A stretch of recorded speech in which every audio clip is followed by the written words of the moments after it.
Come sit on my lap. Penguin. 1, 2, 3, 4, 5, 6, 7.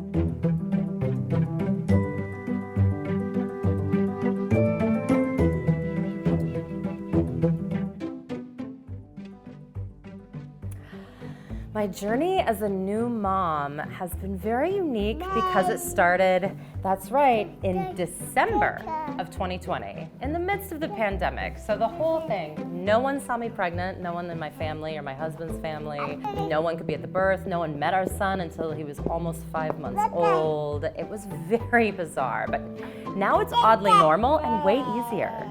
You know, it's interesting, getting into the groove as a new mom, it's kind of both futile and something you do all the time, because once you get into a groove, they change. So when it comes to their eating schedule, their sleeping schedule, then they change. They drop a nap, they don't like that food anymore, but that's what's kind of fun. It's experimental. Having a real estate career alongside being a mom is kind of perfect, actually. They're both really adventure oriented. So I just find that I need to just be present. If I'm doing real estate, that's what I'm doing. I'm not thinking about my son. If I'm with my son, I'm just thinking about him. And so we have an amazing daycare. My husband and my son are like besties. You know, I don't ever feel like when I'm not with him that there's anything bad going on. So I think that's actually really key. Trust. The thing that surprised me the most about being a mom is that they actually are super resilient. And so while you're like worried about all this other stuff, they've already moved on to the next thing. And that becomes very comforting later on.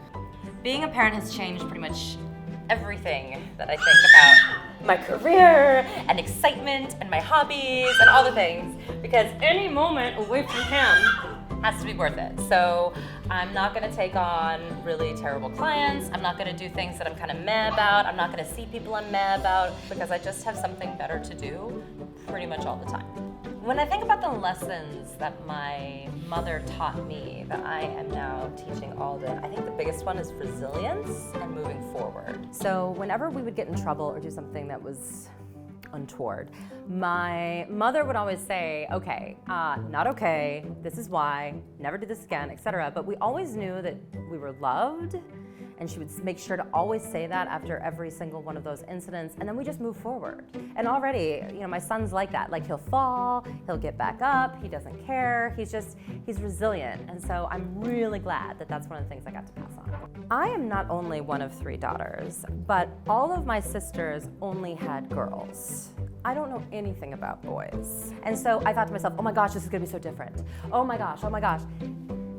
It's totally not. I mean, it is, but it isn't. And it'll get more different eventually, but like, I think it's way overhyped as to the differences.